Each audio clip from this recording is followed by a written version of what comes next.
¿Cómo están, amigos? Vamos a hablar hoy de El Código Da Vinci. Vamos a hablar de la película del Código Da Vinci, no de la novela. La película está basada en la novela, pero vamos a ver qué contraste histórico le podemos hacer a la película, qué podemos decir sobre las cosas que se dicen en la película, ya que se mencionan un montón de hechos históricos, un montón de personajes históricos, pero como ustedes saben, esto es literatura, así que no tiene por qué ser verdad lo que se dice. En la literatura podemos escribir lo que nosotros queramos. Bien, la trama de la película es la siguiente. Hay un gran secreto que tiene que ver con la religión cristiana, sobre todo con la conformación de la iglesia, ¿no? Allá muy tempranamente, en el siglo IV. Ese secreto es muy protegido porque tiene un gran valor, pero ¿por quién es protegido? Es protegido por una hermandad secreta que se llama Priorato de Sion, que es muy antigua, ya desde la época de los templarios, ¿no? Pero la iglesia también sabe que este secreto existe, entonces lo que trata de hacer es de destruirlo para sacarse encima este peso, porque si se llega a conocer este secreto, toda la iglesia se viene abajo, porque pone en cuestionamiento toda su fundamentación desde su armado, ¿no? Desde la época en que la iglesia se conforma tal cual es. Así que tenemos dos facciones, ¿no? Una que quiere proteger el secreto para que algún día salga a la luz y se sepa la verdad acerca de la religión cristiana. Y tenemos la parte de la iglesia católica que quieren destruir este secreto y destruir a quienes lo protegen para que esto se oculte y así poder seguir con las andanzas de la iglesia, ¿no? Pero ¿cuál es el secreto? ¿Qué dice el secreto? Bueno, el secreto es que los evangelios mienten. Que la Biblia miente sobre Jesús y sobre quién era Jesús. Se supone que la verdad es que Jesús era un hombre común que tenía una esposa que era María Magdalena.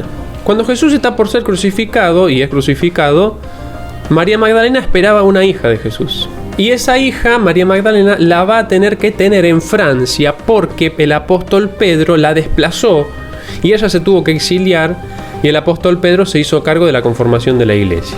De manera que Cristo no es ni Dios, no es ni hijo de Dios, ni tiene un costado divino, ni una naturaleza divina, ni nada, sino que era un hombre que tenía una esposa y que tiene descendencia hasta el día de hoy. A esa descendencia se le llama Santo Grial, ¿sí? O sangre real. Y debe cuidarse porque, ahí está la descendencia de Cristo, ¿no? Ahí está la verdad que la Iglesia Católica quiere ocultar, porque si no se va a saber todos los tejimanejes que tiene la Iglesia desde su concepción y que es todo mentira en realidad lo que está diciendo.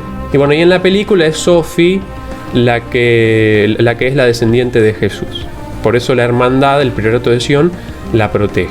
Para fundamentar esto, la película empieza a decir un montón de cosas, de los evangelios apócrifos, de los templarios, de Da Vinci, de otros personajes históricos, del Priorato de Sion, cómo se conforma. Así que vamos a hablar históricamente de esas cosas para comprobar que en realidad es una novela y que no tiene nada que ver con la realidad, esto que la novela dice. Bien, empecemos por los evangelios de Felipe y María, que se citan en la película y que se supone que la iglesia no los incluye en la Biblia porque los evangelios de Felipe y María tienen la verdad acerca de quién era Jesús. Entonces por eso, cuando se conforma la Biblia, la iglesia no los tiene en cuenta. Bueno, esto es falso. El evangelio de Felipe en realidad no es de Felipe. Se llama de Felipe porque mencionan a Felipe, pero no lo escribió él. No se sabe quién lo escribió. Y tampoco es que se dice en el evangelio de Felipe cosas que vayan a poner en cuestionamiento la iglesia. Es muy posterior a Cristo, como 250 años posterior, y la importancia que tiene este evangelio no es muy grande para la conformación del canon que tiene la Biblia. No es que no se incluye porque tiene la verdad. No, en realidad no se sabe quién lo escribió, no se sabe de dónde salió, lo pudo haber escrito cualquier comunidad adaptando lo que quiere para decir lo que quiere. Por eso es que la iglesia tiene en cuenta los 4 evangelios que están hoy, que ya se contradicen entre sí. Así que el de Felipe no es que no se incluye porque dice la verdad, sino porque en realidad no se sabe de dónde viene y la información que agrega no es pertinente. Lo mismo el de María, que se dice, en uno de los 12 dice que por ejemplo Jesús le dio un beso a María.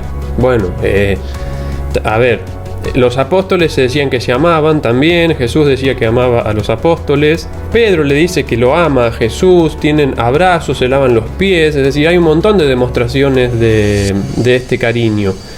Que Jesús le haya dado un beso a María o no, la verdad que no tiene ninguna relevancia para la religión cristiana, podría habérselo dado, no entiendo cuál es la cuestión ahí. No significa que sea su esposa, que le haya dado un beso en la antigüedad a María en la boca. Es decir, y aparte no se sabe de dónde sale este evangelio tampoco. No es que, les repito, no es que los evangelios estos dicen la verdad, entonces la iglesia no lo tiene en cuenta. No lo tiene en cuenta por irrelevantes. Esa es la pura verdad. Además, si es verdad que Jesús tuvo un hijo con María Magdalena, que estaba embarazada ella, todo el mundo lo iba a saber, porque a Jesús todo el mundo lo estaba observando todo el tiempo. Y esto era imposible que se les escape a la gente de la época. Que Jesús esté casado, que María esté casada con él. Era imposible que se escape esta información ante todos los testigos oculares de Jesús. Alguien lo tuvo que haber escrito y nadie habló de esto después. Es decir, no es una información que tenga ninguna prueba, salvo que a alguien se le ocurrió decirlo en un evangelio 250 años posterior.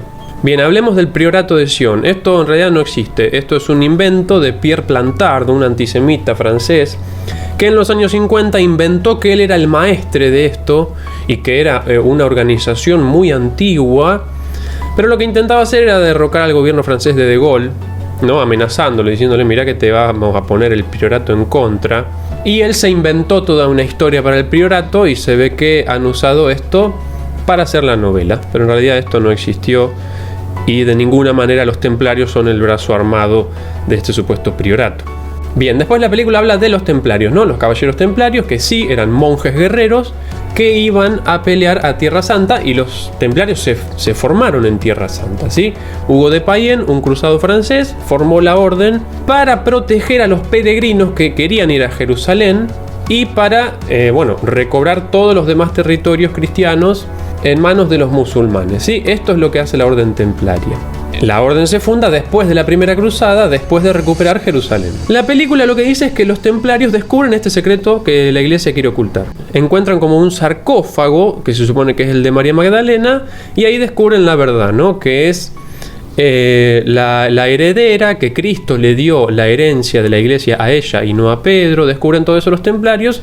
Entonces van a Europa y chantajean al Papa diciéndole: mirá que nosotros sabemos la verdad. Entonces el Papa ahí les da todas las concesiones que les da a los templarios, que en la realidad el Papa les da muchas concesiones a los templarios, pero no por esta razón, sino por otras que explico en mi video de los templarios. Después se supone que el Papa y el rey de Francia se cansan de este poder que tienen los templarios y los mandan a matar, ¿no? Y los queman. La realidad es que no los queman por esto, no los queman porque sepan un secreto, sino porque los templarios se habían vuelto más poderosos que el Papa y que el rey de Francia juntos, y el rey de Francia, Felipe IV el Hermoso, les debía hasta lo que no tenían los templarios. Los templarios le habían prestado mucho, él no podía pagar, y lo que hizo fue aliarse con el Papa Clemente V y empezar a divulgar que los templarios eran satánicos, que los templarios adoraban la cabeza de Juan el Bautista, que escupían la cruz, para no tener un rechazo popular cuando los quemen. Entonces torturaron a un montón de caballeros para que confiesen que hacían estas cosas, y cuando después de tanta tortura confesaron, los prendieron fuego. Y así el rey de Francia se liberó de la deuda y el Papa, se quedó con algunas posesiones templarias.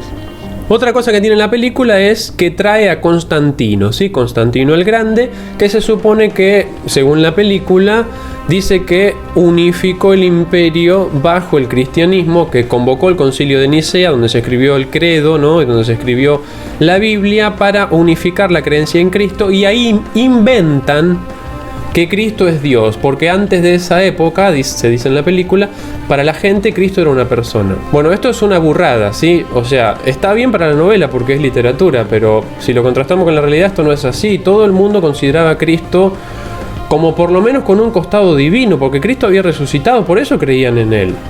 Y el apóstol Pablo dice: si Cristo no resucitó, la religión cristiana no tiene sentido. Es decir, la gente ya sabía o ya creía que Jesús era Dios o era el Hijo de Dios. Y eso es lo que se discute en el Concilio de Nicea. En el Concilio de Nicea se trata de unificar lo que pensamos de Cristo, ¿sí? Eso es lo que se trata de hacer. Cristo es el Hijo de Dios, o sea, es subordinado a Dios.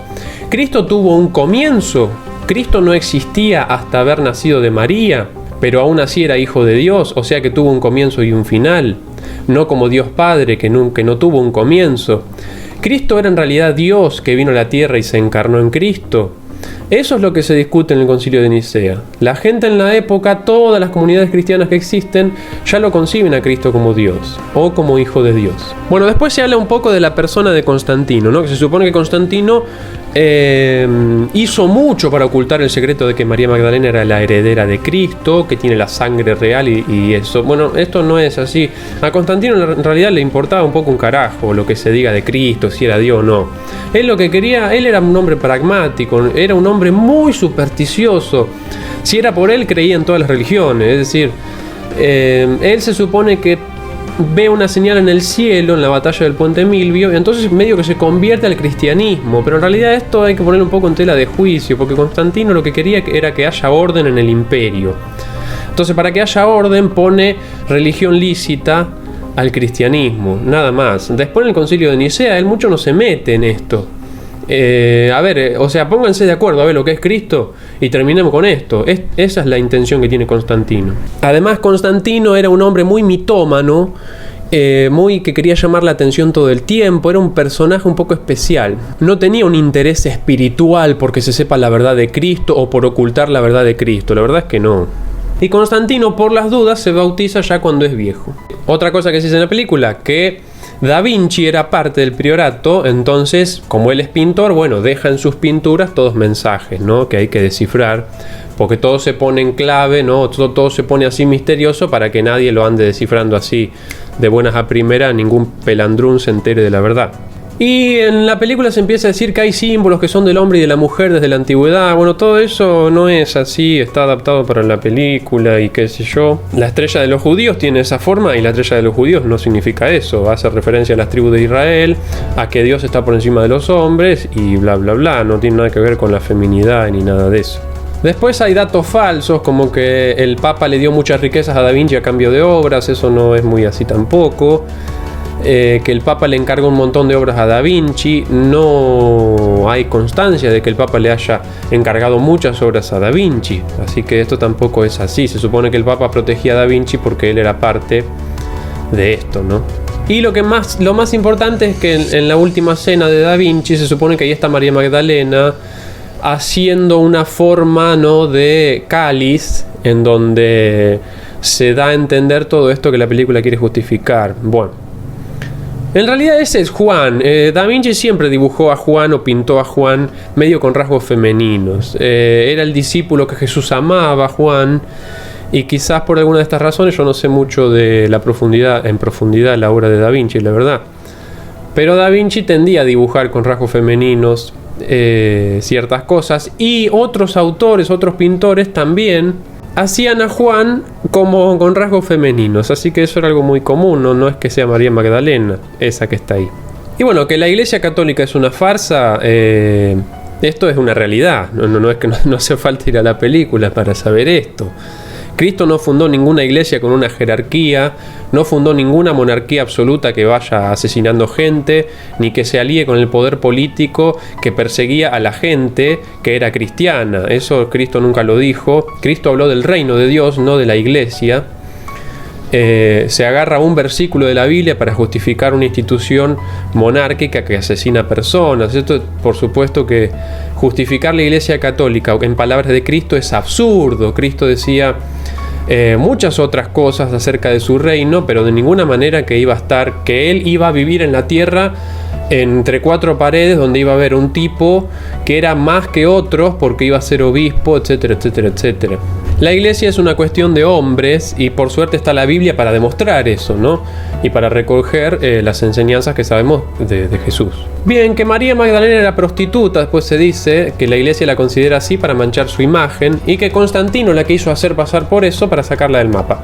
En realidad Gregorio I, un papa del siglo V, ya posterior, interpretó a María como una prostituta, pero no por malicia, sino porque se la confundió por temas de traducción con otra persona de la Biblia. Y luego la iglesia corrigió eso. Y aparte a María se le rinde culto en el cristianismo y, bueno, en el cristianismo ortodoxo también. Después se dice que la Inquisición mató a muchas brujas, como 5 millones. Bueno, esa cifra es muy exagerada. Es más exagerada que los 30.000 desaparecidos en Argentina. Digamos, 5 millones de brujas, imposible que haya matado a la Inquisición. Imposible. Hablar de números de muertos siempre es de un cinismo total. Pero bueno, ya que estamos contando, No hay ni 200.000 casos de brujas quemadas, y brujos también, porque no solo mujeres. Acá se habla como de las mujeres porque se supone que el cristianismo odia a las mujeres, cuando si revisamos la teoría del cristianismo eso no tiene mucho sentido. Las mujeres eran las que se acercaban mucho al cristianismo porque las ponían un pie de igualdad con los hombres, ¿no? Y las mujeres eran las que convertían a sus hijos y a sus maridos, y así el cristianismo se fue extendiendo. La Inquisición empezó a combatir a los cátaros en el sur de Francia porque se supone que era una herejía. La iglesia perseguía a los herejes, y después la institución de la Inquisición se mantuvo para perseguir gente dentro de la iglesia que eran herejes, y también quemó brujas y vino acá a América también y estuvo actuando en América, pero no tenía un papel muy grande en la quema de brujas, sino de llevar un control interno. Bueno, hace un rato dije que María Magdalena se exilió, ¿no? Bueno, se fue a Francia, donde se supone que la dinastía merovingia de los francos fue la que siguió extendiendo este linaje de Cristo. Esto no es así porque los francos llegaron después, llegaron como en el siglo V al territorio de Francia, y la ciudad de París ya existía. Esta es otra cosa que hay que decir con respecto a la película. Los merovingios la hicieron capital, pero la ciudad de París ya estaba ahí. Así que hay una disconcordancia histórica entre María y los merovingios y los francos merovingios, ¿sí? Ahí eso no puede ser Es como si yo digo que yo me di la mano con San Martín, digamos. Dentro de 100 años van a decir esto no puede ser. Y bueno, la idea del Santo Grial, el Santo Grial es una copa en realidad, es una mezcla de leyendas celtas con el cristianismo. Y esto es de origen medieval, o sea, mucho después, más de 1000 años después de Cristo. No es del cristianismo primitivo. En el cristianismo primitivo nadie hablaba de Santo Grial ni nada, ni se dice nada de esto. El Santo Grial es una leyenda de la Edad Media que tiene un costado celta y un costado cristiano. Y repito, esto es una novela, no tiene por qué ser verdad. En la novela yo si quiero digo que los templarios en realidad son peronistas, pero yo lo puedo escribir en la novela, y que Perón es un ser mitológico que viaja en el tiempo y que va haciendo populismo a lo largo del tiempo y de la historia, y que les dio algo a los templarios lo adoran. Y después no van a poder decir, no, tu novela es mala porque dice que Perón viajaba por el tiempo e hizo populismo con los templarios. Es una novela, o sea, yo escribo lo que quiero en mi novela. Para algo es novela y no historia, porque para hacer historia hay que investigar. Para hacer novela hay que ser ingenioso, hay que saber escribir, hay que tener ideas originales, hay que haber leído otras novelas, hay que ser un artista. Y es sin duda un artista el que escribió esta novela. Bueno, por ahí este video quedó un poco desordenado, un poco charlado, porque la verdad que no me dieron muchas ganas de hacer una cosa así muy estructurada, más bien preferí charlar con ustedes de esto. Así que por ahí está un poquito desordenado, más desordenado que los demás. Pero bueno, si quedó alguna cuestión de la película rondando, vamos a hablarla en los comentarios, como hacemos siempre. Por mí nada más, hasta la próxima, adiós.